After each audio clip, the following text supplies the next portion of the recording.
Finalmente temos a revelação do nome e real identidade do irmão gêmeo de Shanks com o lançamento do capítulo 1137 de One Piece, sendo ele filho de Figureland Garland e atual líder dos Cavaleiros Sagrados, Figureland Shamrock, com sua pompa e cabelos compridos no maior estilo viking. Pelo visto, o homem foi no salão e preparou um penteado especial antes de ir até Elbaf. Vamos entender o significado do seu nome e o que isso muda no cenário atual de One Piece agora, não antes de você clicar no botão do like e no seu irmão gêmeo o botão de se inscrever no canal para não perder os próximos vídeos sobre o universo de One Piece. E lembrando que se você quer começar 2025 mudando a sua vida profissional, você vai se matricular ainda hoje na maior escola de tecnologia do país, que é a Alura, nossa grande parceira aqui do canal. Tudo que você precisa para entender sobre o mercado digital, tanto na área de programação, marketing digital, edição de vídeo, inteligência artificial e até inglês e espanhol, tudo isso e muito mais com apenas uma única matrícula. A Alura é tanto para você que quer começar do zero, quanto para você que precisa aprimorar o seu nível de conhecimento. E o melhor de tudo é que só para quem é seguidor aqui do canal, você ganha um cupom exclusivo de 15% de desconto somente através do link na descrição, no comentário fixado ou pelo QR Code aqui na tela, beleza? Vamos parar de procrastinar e mudar o seu futuro ainda hoje. Bom, tivemos então o lançamento do capítulo 1137 de One Piece com muita coisa bacana pra gente comentar.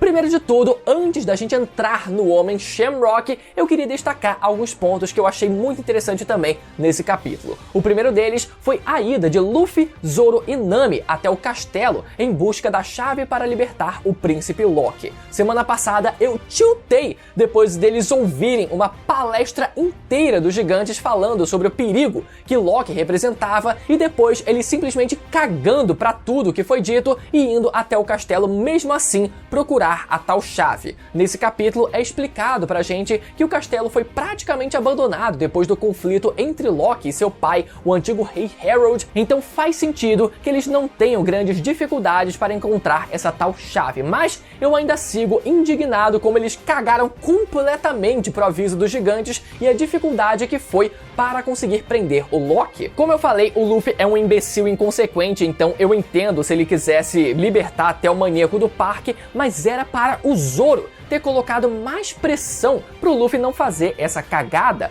Tudo bem, o Zoro ele não viu o Loki pessoalmente, né, pra ter uma noção do seu hack e do seu nível de força, então vamos ver se pelo menos quando eles derem de cara com o Loki, o Zoro ele pense melhor e diga pro Luffy que é melhor eles não fazerem aquilo. Caso o Zoro ele tenha esse surto de sanidade, o Luffy ele teria pegado a chave, né, eles estariam com a chave, mas tanto o bando do Luffy quanto os Cavaleiros Sagrados não teriam motivo para libertar o Loki. E é aqui que teríamos o retorno do homem Eustace Kid fazendo um acordo com Loki para que o gigante acabasse com o bando do Shanks em troca de sua liberdade. Vocês acharam que eu não ia falar do Kid? Cara, eu já xinguei tanto o Kid, mas vocês não têm noção do quanto eu quero que esse plot aconteça, porque eu sigo acreditando que esse é o melhor cenário possível para que o Loki seja finalmente libertado. Depois do Kid ter perdido tudo e tido sua honra e moral jogada completamente no lixo, a única coisa que restaria para esse pobre coitado seria implorar para que o Loki fizesse o que ele não foi capaz de fazer. Lembrando que o Loki, né, já ofereceu para o Luffy que caso ele fosse libertado, ele acabaria com qualquer tripulação pirata que o Luffy assim desejasse. Obviamente, né, o Luffy ele não pediria algo do tipo, mas por outro lado, o Kid teria todo motivo para isso. Mas enfim, ainda durante a caminhada pelas ruínas do castelo, e eu vou dizer pra vocês que eu tô adorando essa dinâmica do bando adentrando num reino sem um atual governante. Vocês já pararam pra pensar, né? Já que normalmente a gente costuma ver os reinos já tendo sido tomados por governantes tiranos, ou no caso de Alabasta, um reino prestes a ser tomado por um tirano. Mas aqui em Elbaf, tanto o antigo rei bondoso foi morto, quanto o tirano, né, foi preso. Então esse talvez seja um cenário inédito inédito na história de One Piece. Mas, voltando, Luffy, Zoro e Nami caminham pelo castelo e juntos eles conhecem um pouco mais da lenda do antigo rei Harold. Podemos ver agora o porta-retrato do antigo rei em mais detalhes. Com a silhueta anterior, muita gente cogitou que ele pudesse ter um bigode parecido com o do Barba Branca, mas aqui podemos ver que ele tem um bigode e uma barbicha ali embaixo muito parecida com a do Kaido. E isso não foi à toa, pois também descobrimos que o rei Harold era um homem careca com 2 cicatrizes em sua cabeça que eram uma marca após ele ter arrancado os próprios chifres da cabeça. Chifres esses idênticos aos que o próprio Kaido também tinha. Nos é explicado que Harold possuía o sangue da tribo dos gigantes ancestrais, a raça do Ors, e que isso é algo raro entre os gigantes, mas era algo que o próprio Kaido também possuía. Inclusive, esse traço genético do Kaido ajuda a explicar o motivo dele ter aqueles chifres, aquele tamanho anormal, a sua força física absurda e até mesmo o fato dele não se identificar como um humano. Se vocês lembrarem bem, Kaido se identificava como um Oni, tanto que quando ele começa a porretar a Yamato sem dó, ele grita parecendo um monstro. Por que você está lutando por esses humanos? Você tem sangue de ogro! Ou seja, o próprio Kaido nem sequer se identificava como humano, mas sim como um ogro, que seria referente aqui aos gigantes ancestrais que compõem gigantes como o Ors. Porém, diferente do Kaido, que sentia orgulho de pertencer a essa raça, o rei Harold sentia que carregar esse sangue era um sinônimo de violência. Basta ver, né, o exemplo do próprio Kaido. Então por isso ele decidiu arrancar os próprios chifres. Grande homem, e depois disso fica cada vez mais difícil para os conspiracionistas dizerem que o rei Harold era um canalha e que Loki era inocente. Não tem como negar que o rei Harold era um bom homem, até porque todos os gigantes corroboram com essa ideia, mas pode ser sim que Loki seja inocente quanto à morte do próprio pai. Eu particularmente ainda acredito que ele é sim um canalha, mas eu não descarto a possibilidade dele ser inocente, pelo menos nesse ponto. Até porque o Luffy mesmo não sentiu uma maldade intrínseca vinda do Loki quando eles se encontraram, então vai saber se não foi o governo mundial que armou essa pra ele. Bom, outro ponto que eu queria falar sobre esse capítulo é sobre a revelação dos poderes da Gunko, a Cavaleira Sagrada de Calcinha. Inicialmente, a gente pensava que ela teria uma espécie de fruta da faixa ou da fita adesiva ou algo do tipo, mas ela possui, na verdade, a fruta da flecha, que acabou tendo um conceito bem diferente do que a gente pensava. Ela parece ser capaz de produzir essas faixas a partir do seu corpo, a ponto de conseguir até mesmo expandir absurdamente o tamanho das suas botas. Não parece que o corpo dela pode se desfazer em faixas, mas sim que ela é capaz de produzir essas faixas a partir do seu corpo e manipular de acordo com a sua vontade. Assim como o do Flamingo não era capaz de se desfazer em fios, mas era capaz de produzir e manipular esses fios. E aqui no caso da Gunko me parece ser esse mesmo conceito. Porém, parece que o Oda gostou de um certo poder específico de Jujutsu Kaisen e decidiu copiar, mas sem fazer igual. Quem assistiu Jujutsu conhece a família Zenin, mais especificamente o antigo líder do clã, Naobito Zenin, e seu filho também, né, Naoya Zenin. Os dois tinham uma habilidade de projeção que os permitiam determinar uma rota e obrigar os seus corpos a seguir aquela rota em alta velocidade. E aqui no caso da Gunko, parece ser quase que a mesma coisa. Ela consegue determinar uma rota com as suas faixas, que ela chama de flechas, e fazer com que o seu corpo reproduza aquela mesma rota estipulada pelas suas flechas. Enfim, ela usa então a sua fruta para torturar o Loki enquanto tenta convencer ele a se juntar aos Cavaleiros Sagrados. Galera, esse é um ponto que ainda não conseguiu me convencer. Pra mim, continua não fazendo o menor sentido o governo querer recrutar um baderneiro terrorista como o Loki. Teve gente tentando argumentar dizendo: mas e os Chichibukais? Eles também eram terroristas, mas o governo mundial também é terrorista. Galera, de fato, né, os Chichibukais eles não eram flor que se cheire, mas o governo não tá tentando recrutar o Loki para ser um Chichibukai, mas sim para ser um cavaleiro sagrado, e isso tem uma diferença enorme aqui. Até onde a gente viu, com os exemplos que a gente teve, os cavaleiros sagrados estão aí, né, para manter a ordem do governo mundial a todo custo. O governo mundial é uma organização terrorista? Sim, assim como Loki, mas não é por isso que eles têm o mesmo objetivo em comum. O governo ele precisa de gente que obedeça sem questionar ainda mais os cavaleiros sagrados que servem diretamente às autoridades máximas do mundo e que se mostraram até agora o exemplo máximo disso. Eles seguem os ideais do governo, eles mantêm a ordem em prol do governo a todo custo. Então eles são basicamente um Robin Hood da vida. Então continua sendo totalmente sem sentido essa proposta de querer convidar o Loki para ser um cavaleiro sagrado.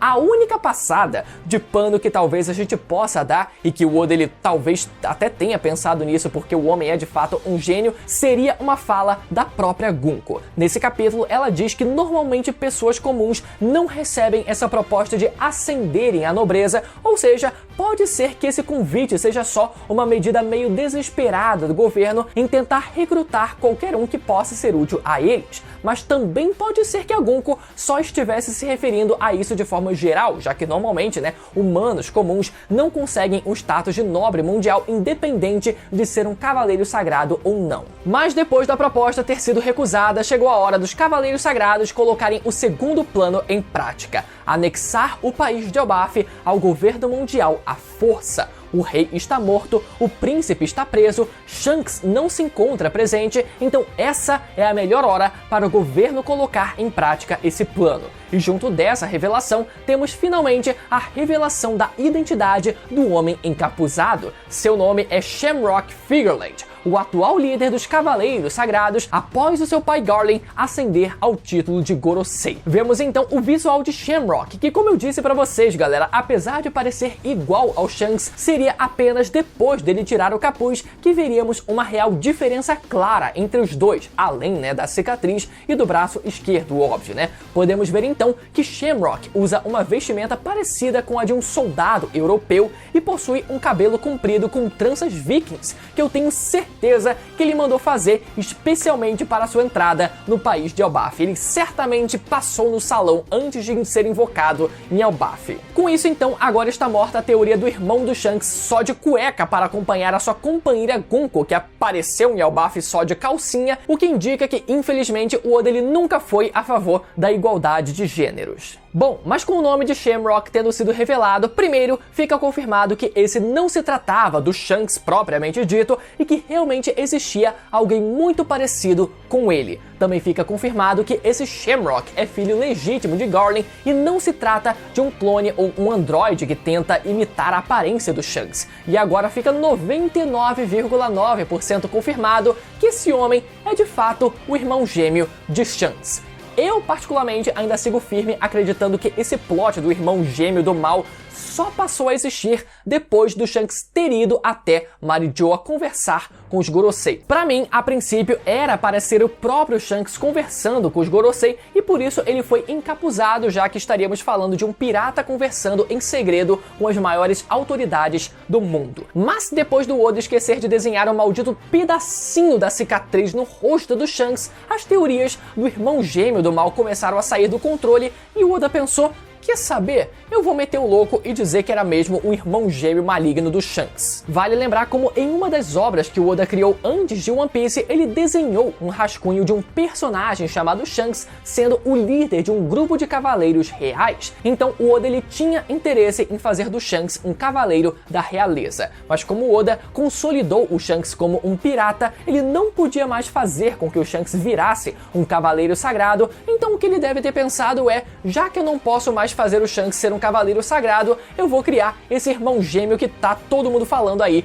na internet e foda-se. Eu aposto, galera, a bunda de cada um de vocês que foi literalmente isso que o Oda pensou. Ele não tinha intenção alguma de usar desse clichê do irmão gêmeo do mal, mas aquele maldito detalhe da cicatriz que ele esqueceu de desenhar gerou esse efeito em cascata que culminou no que a gente tá vendo agora. Maldita borboleta que bateu as asas e gerou esse furacão. Bom, agora a coisa já tá feita, então agora que sabemos o nome do sujeito, o que podemos extrair disso? Shamrock, pra quem não sabe, é um tipo de trevo de 3 folhas. Isso pode indicar algum tipo de conexão com Clover, que tinha o nome e o cabelo com essa mesma temática de trevos, inclusive a palavra Sham significa farsa em inglês, o que pode ser uma brincadeira do Oda sobre esse Shanks que a gente está vendo ser na verdade uma farsa, já que ele não é o verdadeiro Shanks. Além disso, Shamrock também pode ter alguma conexão com a cidade Esmeralda, aquela cidade citada lá na saga de Skypiea. Lembram dela? Pois é, o motivo disso são diversas pequenas conexões. Primeiro, o autor de O Mágico de Oz também criou uma história chamada A Cidade Esmeralda de Oz. Além disso, a atriz que interpretou Dorothy em O Mágico de Oz se chama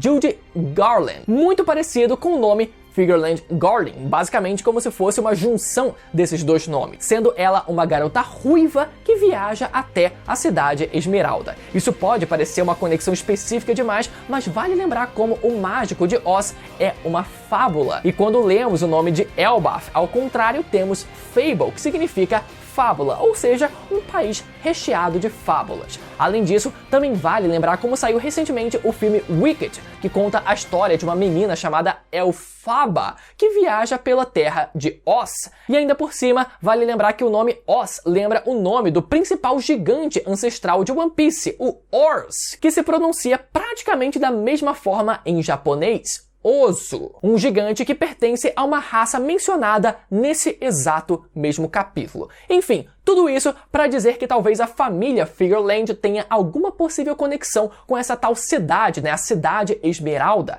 Vale lembrar também que o nome Shamrock também possui a palavra rock, que significa pedra ou rocha em inglês. E talvez essa rocha se trate de uma esmeralda. E eu já falei para vocês como esmeraldas são verdes, pois é, exatamente iguais a um trevo, que, como eu disse, se traduz em inglês como Shamrock. Tudo está conectado. Se você ficou até o final e gostou do vídeo, você vai imediatamente deixar o seu like, o seu feedback aí nos comentários, se inscrever no canal para não perder os próximos vídeos e lembrar de se tornar um aluno da maior escola de tecnologia do país com 15% de desconto somente através do link aqui embaixo, beleza? Até a próxima, tchau!